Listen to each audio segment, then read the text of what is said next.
I'm on a webpage called True TV, Not Reality, Actuality. They have a write-up on the Black Dahlia. This was the murder of Elizabeth Short in 1947, probably somewhere shortly before January 15th. Whoever killed her cut her body in half and left her in a neighborhood called Leimert Park, which is 7 miles from Marina del Rey and 5.5 miles from Beverly Hills, in an area today that is known as the better part of South Central Los Angeles. I've been to Leimert Park. It's a real pretty area, close to the airport. It's close to the South Bay, close to Beverly Hills, close to downtown, and it's a nice neighborhood. Well, back when she was murdered, it was a vacant lot where the killer had dumped the body. When there's a murder like this and it gets a lot of publicity, everybody wants to jump in to solve the murder mystery. And there was a businessman named Hansen from Holland. I'm sure he did not kill her, but he wanted her. And he had a rooming house, and he used to let girls who were down on their luck stay there, and then he would proposition them, and they would trade sex for the right to stay there. He tried that with Elizabeth Short, Betty Short. She would never give in to him. In fact, she dated a lot of men, and she would never give in to anybody, and there was a good reason. But this is one of the most famous murders of Hollywood, and it's gruesome because they cut her in half and left her nude body completely drained of blood in a vacant lot. And everybody wanted the case to be solved, and it was never solved. Okay, let's get started. Black Dahlia by Julia Shears. Introduction: The Black Dahlia Story. Elizabeth Short has been portrayed many ways in the 6 decades since her body was dumped in 2 pieces on an empty lot in Los Angeles. Manipulative playgirl, aspiring starlet, naive cocktease, troubled soul. Above all, time has immortalized Elizabeth Short as the pin-up girl of Los Angeles noir, the Black Dahlia. Fascination with her life, and especially her death, her gruesome, violent, unsolved murder, continues to this day. The story of the unemployed 22-year-old waitress has inspired dozens of books, websites, a video game, and even an Australian swing band. The quest to pinpoint her killer has been a hobby for generations of armchair detectives. The Los Angeles police have all but given up hope of ever closing the Dahlia case. The department has more urgent crimes to investigate, and the killer has likely been dead for years. Yet it is precisely the unsolved status of Elizabeth Short's murder that gives it such an enduring allure. We need to emphasize here that the case is so cold, the information so musty and bungled, that it is difficult to get a lucid picture of Elizabeth Short's brief life, much less her grisly death. The Crime Library will not attempt to solve the Black Dahlia murder in these pages, but to simply relate Short's story based on the most unbiased, accepted facts available, including historical newspaper articles and law enforcement records, as well as contemporary literature. This is a map of where the body was found. The red star indicates where. Beverly Hills is 5.5 miles away, and Marina del Rey is just over 7 miles away. On the morning of January 15, 1947, a housewife named Betty Bersinger was walking down a residential street in central Los Angeles with her 3-year-old daughter when something caught her eye. It was a cold, overcast morning, and she was on her way to pick up a pair of shoes from the cobbler. At first glance, Bersinger thought the white figure laying a few inches from the sidewalk was a broken store mannequin, but a closer look revealed the hideous truth. It was the body of a woman who'd been cut in half and was laying face up in the dirt. The woman's arms were raised over her head at 45-degree angles. Her lower half was positioned a foot over from her torso. The straight legs spread wide open. The body appeared to have been washed clean of blood, and the intestines were tucked neatly under the buttocks. Bersinger shielded her daughter's eyes, then ran with her to a nearby home to call the police. Here's a vague photograph. I will show you a better one later. 2 detectives were assigned to the case, Harry Hansen and Finis Brown. By the time the duo arrived at the crime scene on Norton Avenue between 39th and Coliseum Streets in Los Angeles, it was swarming with reporters and gawkers who were carelessly trampling the evidence. The detectives ordered the crowd to back off, then got down to business. From the lack of blood on the body or in the grass, they determined the victim had been murdered elsewhere and dragged onto the lot, one piece at a time. There was dew under the body, so they knew it had been placed there after 2 a.m., when the outside temperatures dipped to 38 degrees. The victim's face was horribly defiled. The murderer had used a knife to slash 3-inch gashes into each corner of her mouth, giving her the death grin of a deranged clown. Rope marks on her wrists and ankles indicated she had been restrained and possibly tortured. By measuring the two halves of the corpse, the detectives estimated the victim's height to be 5'6" and her weight to be 115 pounds. Her mousy brown hair had been recently hinned, and her fingernails were bitten to the quick. After calling the Los Angeles County coroner to retrieve the body, the detectives were left with a daunting assignment, finding out who the woman was. She died at 22, and so this photo, shot in the mid-40s, would make her approximately 20 years old. In the 1940s, the police and the press lived in a symbiotic relationship. Reporters used the cops for inside scoops, and the cops used the reporters to disseminate information to the public that they hoped would help solve the crimes. In the Black Dahlia case, detectives gave the Los Angeles Examiner fingerprints lifted from the dead woman, and reporters used their sound photo machine, a precursor to the modern fax machine, to send enlargements of the prints to FBI headquarters in Washington, D.C. FBI technicians compared the prints with 104 million fingerprints they had on file, and quickly made a match to one Elizabeth Short. Short's fingerprints were taken for a mailroom job she'd had at an army base in California, and for an arrest record for underage drinking in Santa Barbara. The FBI also sent the paper Short's government application photo. When the reporters saw how attractive the 22-year-old victim was, they knew they had a sensational tale on their hands. This was news noir at its best. To juice up the story, Examiner reporters resorted to an unethical ploy. They called her mother, Phoebe Short, and told her that her daughter had won a beauty contest. After prying as much personal information about Elizabeth from Mrs. Short as possible, they informed her that her daughter was actually dead. Sex, beauty, violence, the story had it all, and soon made front-page news across the nation. Quote, "Police seek mad pervert in girl's death," unquote, ran one headline in the Washington Post.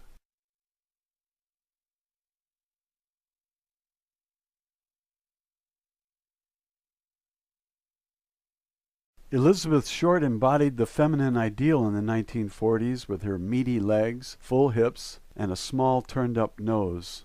She was drama personified. She dyed her mousy brown locks raven black, painted her lips blood red, and pinned white flowers in her hair. With her alabaster skin and startling light blue eyes, she looked like a porcelain doll. The provenance of her nickname is unclear. Some say her friends started calling her the Black Dahlia because of her fondness for the color black, and in reference to a 1946 movie called The Blue Dahlia. Whatever its genesis, the press ran with it, and in doing so made Elizabeth Short a legend. In the town where she grew up, however, she was known simply as Betty, according to her childhood friend and neighbor, Mary Pachios. Born on July 29, 1924 in Hyde Park, Massachusetts, Short was one of 5 daughters born to Phoebe and Cleo. At some point during her childhood, the family moved half an hour north to Medford, a town famous for Paul Revere's Midnight Ride in 1775, and as the place where Jingle Bells was written. Cleo Short launched a successful business building miniature golf courses, but the 1929 stock market crash left him bankrupt. Unable to provide for his large family, Cleo left his car on a local bridge to make it look as if he'd jumped into the river in despair, Pacio writes in her book, Childhood Shadows. When he wrote his wife from California a few years later, saying he was saving up money to move the family there, his wife wanted nothing to do with him. After Cleo's abandonment, the Short family moved into a meager apartment building next to Pacio's, and Phoebe found a job as a bookkeeper. Elizabeth became a big sister of sorts to Pacio's, 10 years her junior, taking her out for ice cream or to the movies. The two girls watched all the Ginger Roger and Fred Astaire flicks that were popular at the time, as well as the debut of Gone with the Wind. Perhaps it was in that small-town theater where Short's Hollywood dreaming began. Short was born with respiratory problems that developed into asthma and bronchitis as she got older. When she was 16, her mother started sending her to spend winters with family friends in Miami, where she found work as a waitress. At 19, Short took a train cross-country to move in with her father, who was living in Vallejo, a city just above San Francisco, and working at the Mare Island Naval Station. She hoped the move to California would enable her to break into the movies, Pacio writes. Camp Cutie. From the beginning, Short's newfound relationship with her father was fraught with strife. She hadn't seen him for years. He was haunted by the regret. There were strangers living in the same house, with clashing ideas on how things should be. Cleo Short expected his teenage daughter to serve him as a maid of sorts, cooking and keeping house. But Short was a free spirit who wanted nothing to do with domesticity. She found a job in the mailroom at Camp Cook, now Vandenberg Air Force Base, in Lompoc, 2.5 hours north of Los Angeles. Lompoc is the Dutch town with all the windmills and quaint buildings there. It's a beautiful little town to stop and have lunch or breakfast. At Camp Cook, Short was surrounded by entire regiments of lonely soldiers on the verge of being sent to war. She left a trail of erotic longings in her wake wherever she walked. The young men clamored for her attention, voted her the Camp Cutie, and told her she was movie star quality. Her idyll came to an end a few months later, however, when she was arrested at a Santa Barbara bar for underage drinking and shipped home to Medford. Doomed romance. Over the next couple of years, Short drifted back and forth across the country, taking trains from Medford to Chicago, to Florida to California, and back to Massachusetts again. Waitressing gigs paid her way wherever she went and fed her compulsion to experience new places and people. Her lust for life was overwhelming. She frequented nightclubs where she swayed across the dance floor to swing jazz and bebop. She loved the music, the men, the atmosphere. She was never alone unless she wanted to be, but on the last day of December 1944, her playgirl lifestyle changed when she met a young man who stood out from the testosterone horde, a major with the Flying Tigers. She sent her mother a gushing letter, Pacio writes. Quote, I met someone New Year's Eve, a major, Matt Gordon. I'm so much in love, I'm sure it shows. He is so wonderful, not like other men. And he asked me to marry him. After Short returned to Medford that summer, Pacio says she wore Matt's pilot's wings pinned to her blouses and started a hope chest. Filling it with hand-embroidered linens he sent her from the Philippines. When a Western Union bicycle messenger pedaled toward the Short residence in late August heat, it was a fate too cruel to contemplate. The Japanese had surrendered on August 14th, and Short had finally stopped worrying that Matt would be killed in combat. Instead, she fantasized about her upcoming nuptials, about the silk wedding gown, the floral arrangements, what canopies to serve at the wedding, and how to wear her hair. But the bicycle messenger did stop in front of the Short residence, delivering a terse missive from her fiancé's mother. Quote, Matt killed in plane crash on way home from India. My sympathy is with you. Pray it isn't so, unquote. Short spent the next days in a funk, reading and rereading Matt's letters. When the Yankee air turned frosty, she returned to Miami, a copy of his obituary tucked into her suitcase. Fickling. In Miami, Short distracted her heartache with a parade of men. She enjoyed the company of men of every stripe, soldiers, entrepreneurs, older, younger, but the men she enjoyed best were the sort of plenty of spending money in their wallets.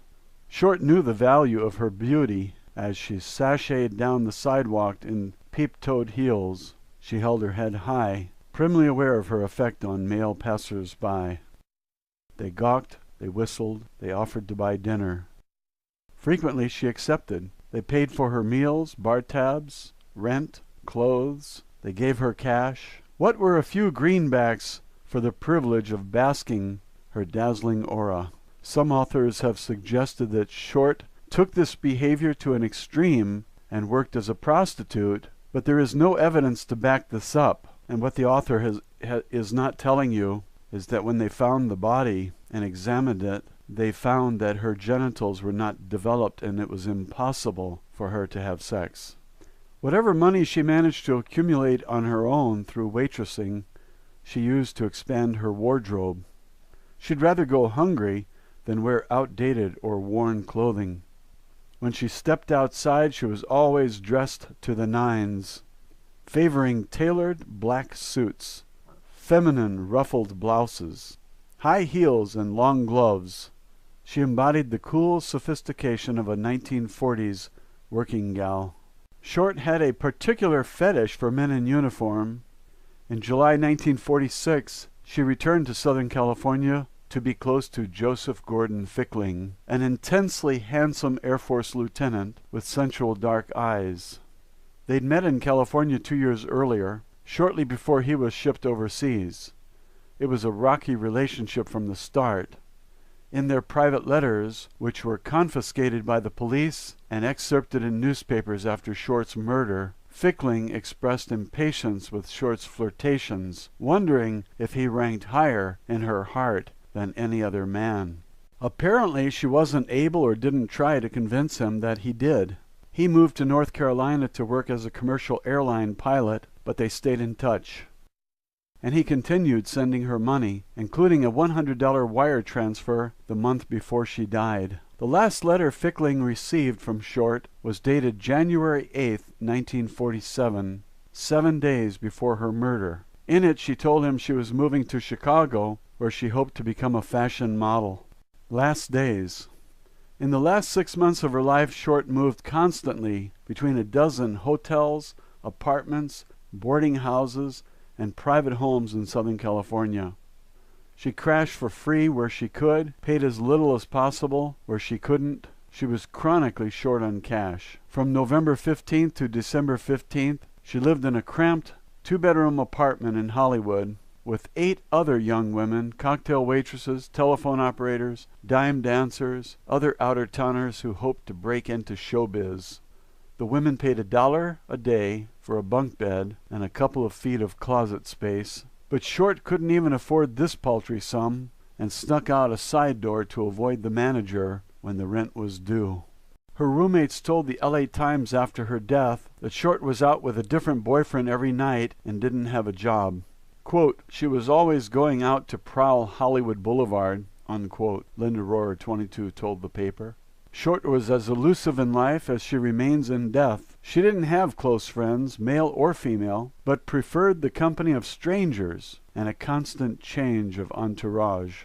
The last person to see her alive was a recent acquaintance, a 25-year-old married salesman named Robert Manley, nicknamed Red for his flaming auburn hair. According to press reports, Manley picked her up on a street corner in San Diego. He noticed her standing alone, a beautiful woman with no apparent destination, and pulled over to ask if she wanted a ride. Short played coy, turning her head and refusing to look at him, but Manley kept talking, reassuring her that he was harmless, that he just wanted to help her out, give her a lift home. At the time, Short was staying with a family who took pity on her after finding her at the 24-hour movie theater where she'd gone to spend the night. But they soon tired of her. She lazed around their small house during the day and spent her evenings out partying. In early January 1947, they asked her to leave. Manley came to pick her up. Here's a picture of Robert Manley submitting to a lie detector test. He didn't kill her. The pair stayed at a local motel, but Short slept in her clothes, and the pair didn't have sex, he later told a reporter. You can be sure he wanted to, but this girl didn't have sex with anyone. The next day, January 9th, he drove her to Los Angeles and helped her check her luggage at the bus station. She told him she was going to Berkeley to stay with her sister, whom she was meeting at the Biltmore Hotel downtown. Manley accompanied her into the hotel lobby, but took leave of her at 6:30 p.m. to return to his family in San Diego. I believe that's the truth. I don't know if the author is going to tell you this, but the rooming house where she stayed was owned by a businessman named Hansen. I think he owned movie theaters. And he used to let girls stay at his place, and he used to try to proposition them for sex. And he tried many times to make her, and couldn't. I don't think he's the killer. But he said she was always bringing home hoodlum boyfriends. She was basically a con artist. She was conning men, taking their money because she had none. And so she had to appeal to any men who would approach her. I'll continue reading now. The Biltmore was exactly the sort of place Short loved to hang out in.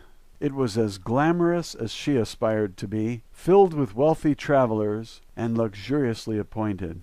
Built in the 1920s, it was the largest hotel west of Chicago, with 1,000 rooms. This Biltmore was in California. Its lobby was its centerpiece, featuring hand-painted cathedral ceilings, crystal chandeliers, and marble floors.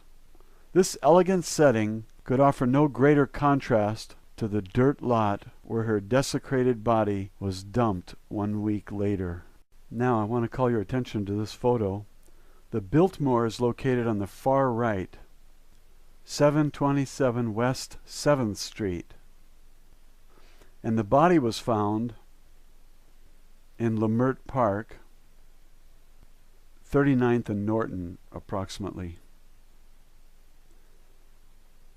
Google map coordinates are there on your screen.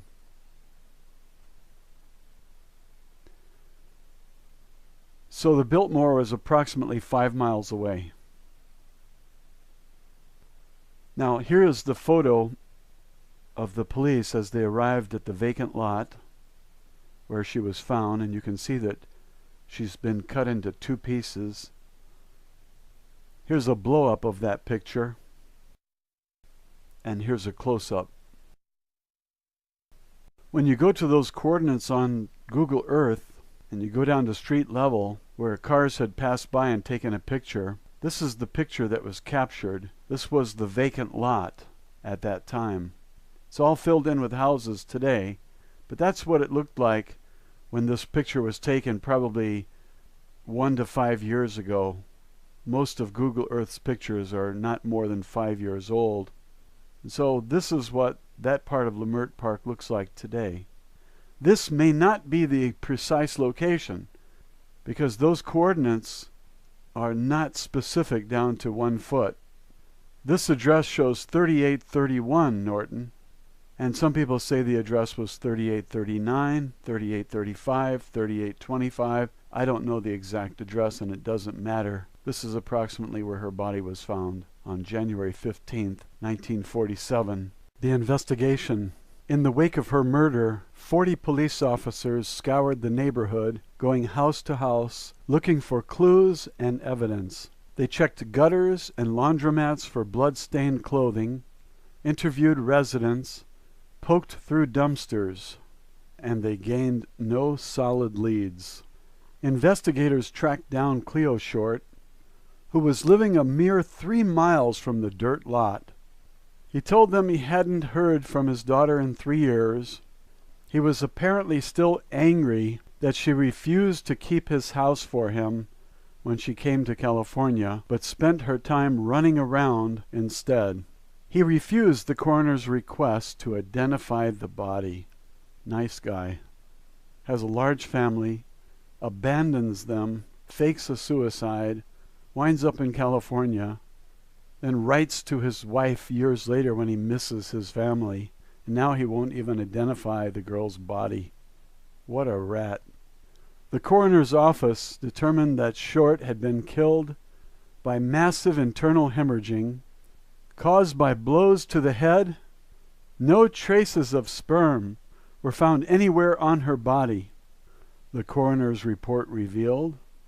It also disclosed a less than becoming detail about Short. Her teeth were in a severe state of decay and plugged with wax. They questioned more than 20 of Short's former boyfriends, but gained no solid leads.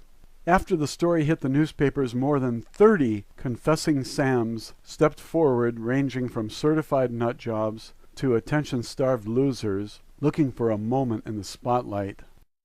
The police wasted precious manpower proving they were innocent while searching for the real killer, Detective Hansen complained to the press. His office had to sort through letters from pranksters and wiseacres, writing from as far away as El Paso and the Bronx. He came to theorize that whoever killed Elizabeth Short wasn't someone she knew, but a pickup. The police interviewed thousands of people who had even the slightest knowledge of Short or her acquaintances, and quickly stuffed a steel filing cabinet with notes and affidavits.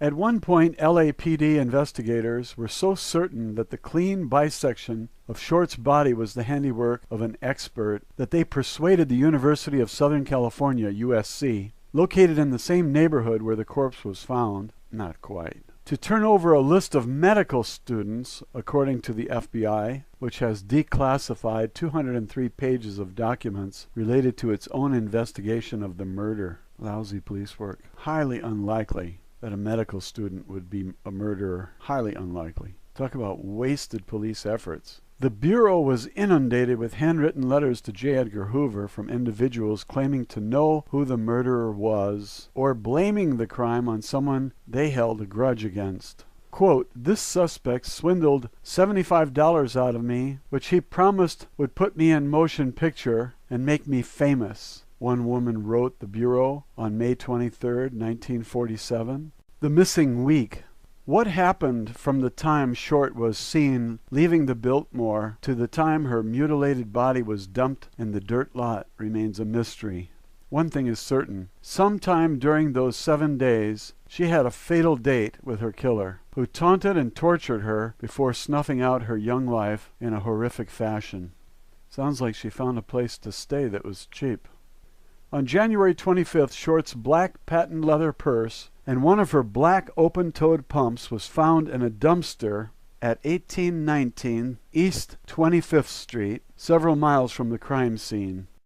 Robert Manley identified the items as hers. He recognized the shoes because he paid to get them resold in San Diego, and said the handbag smelled of the heavy perfume that Short wore and that had permeated his car as they drove from San Diego to Los Angeles.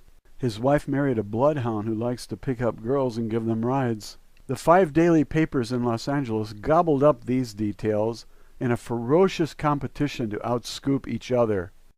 Someone, possibly the killer, mailed a package to the Examiner 9 days after Short's death. It reeked from gasoline the sender used to erase his or her fingerprints from the envelope. Inside were Short's belongings, including photographs, her birth certificate, Social Security card, and Matt Gordon's obituary. It also contained an address book containing the names of 75 men. The police quickly tracked them down, and they told investigators a surprisingly similar story. They met Short on the street or in a club, bought her drinks or dinner, but never saw her again after she made it clear she was uninterested in a physical relationship.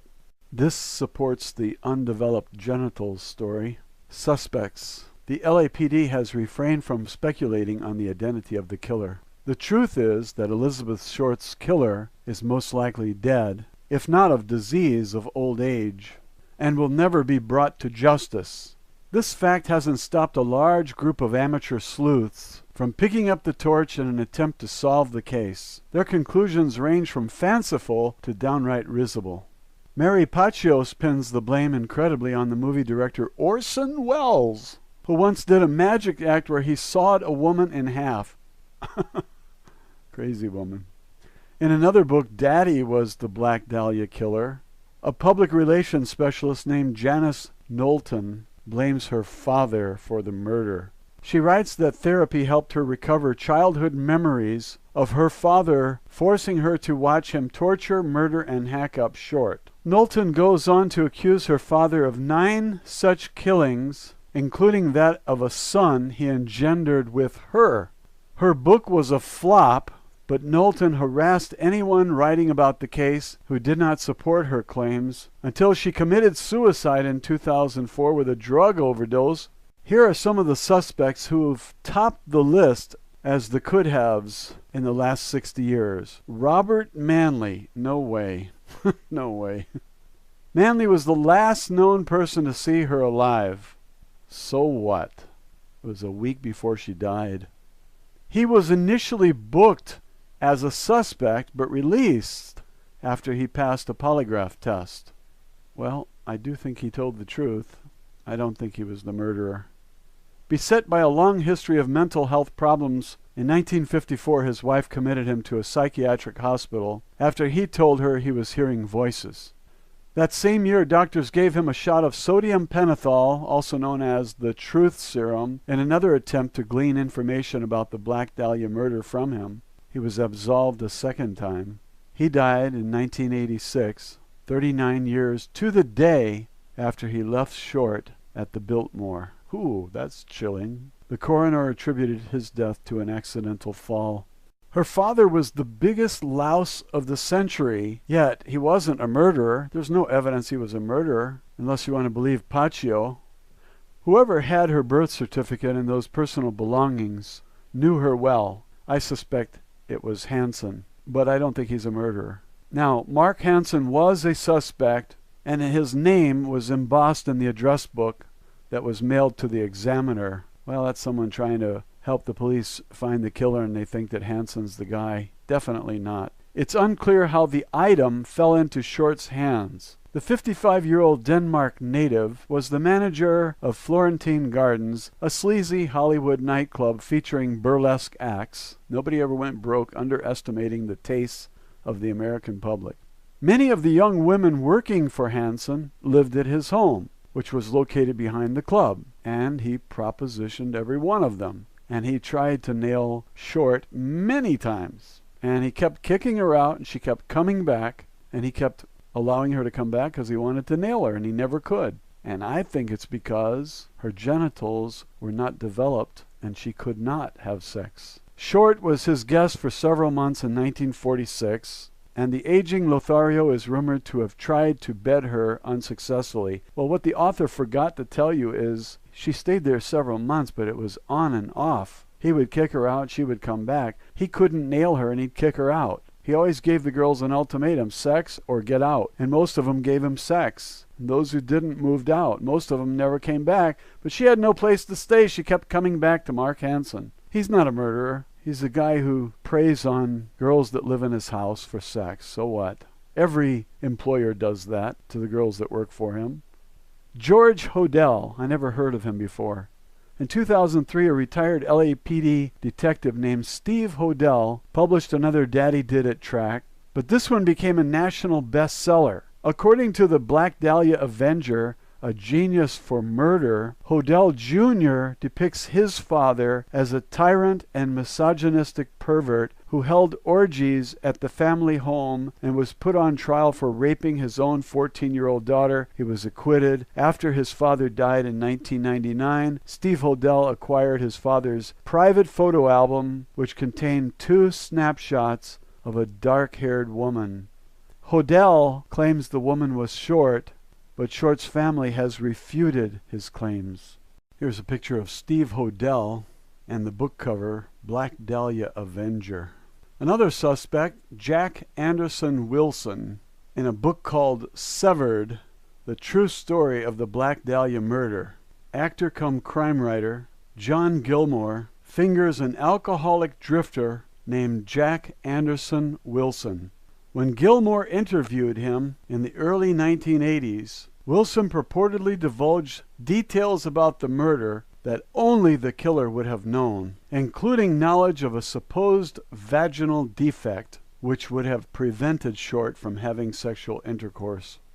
A few days before his pending arrest, Wilson died in a hotel fire. The book's validity has been questioned by other Dahlia devotees who have failed to track down many of Gilmore's primary sources, leading them to question the source's very existence.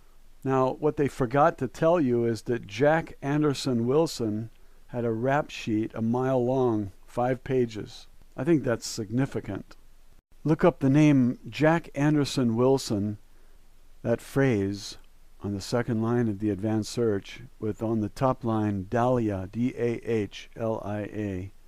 And here's what Wikipedia says about Jack Anderson Wilson, also known as Arnold Smith.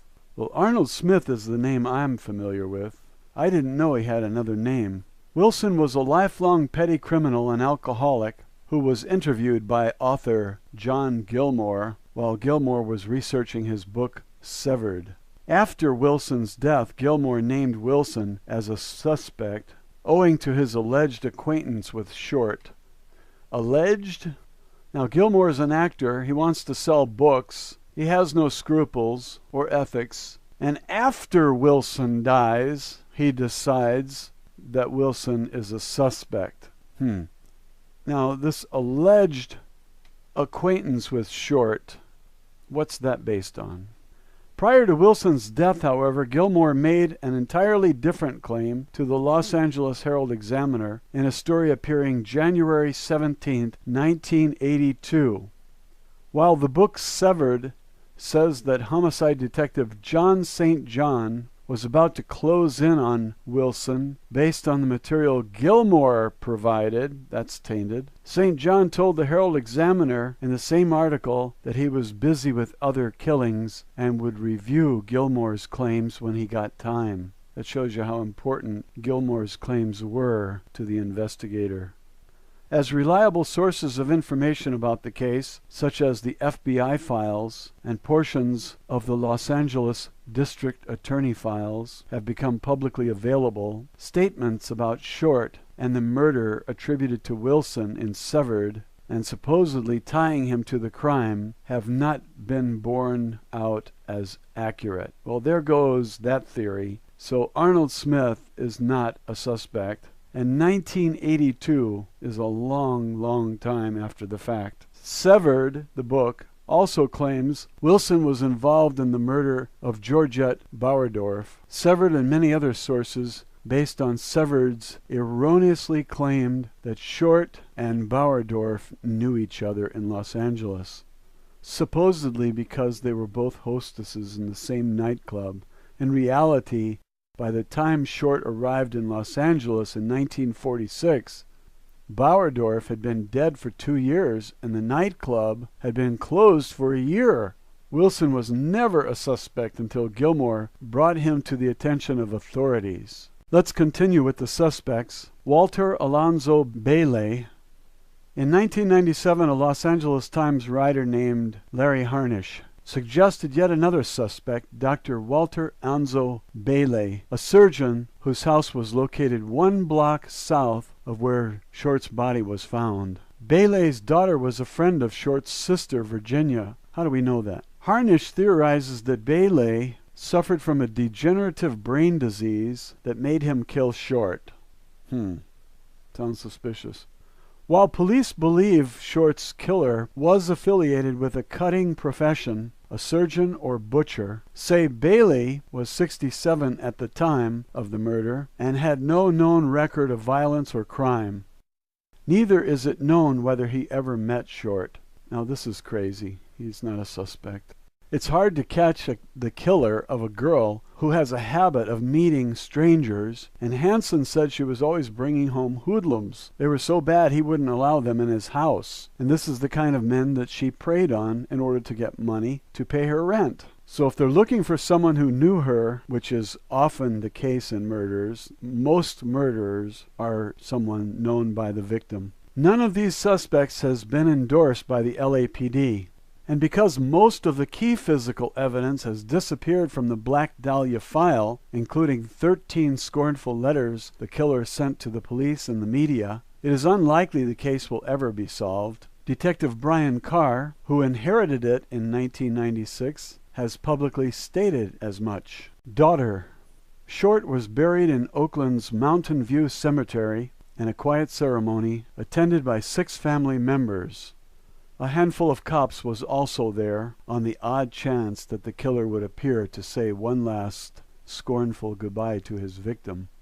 On a recent trip to the cemetery, Short's gravesite would have been impossible to locate without the help of detailed instructions downloaded from the internet. Mountain View Cemetery is large and rambling and offers sweeping views of the San Francisco Bay. Here's a picture of Elizabeth Short's gravesite.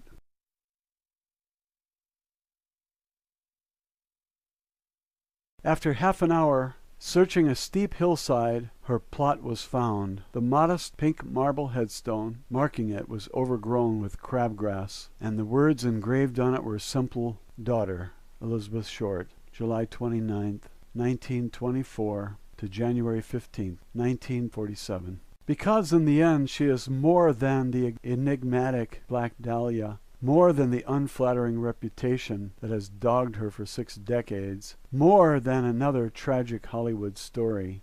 She was someone's sister and someone's daughter. Elizabeth Short, rest in peace.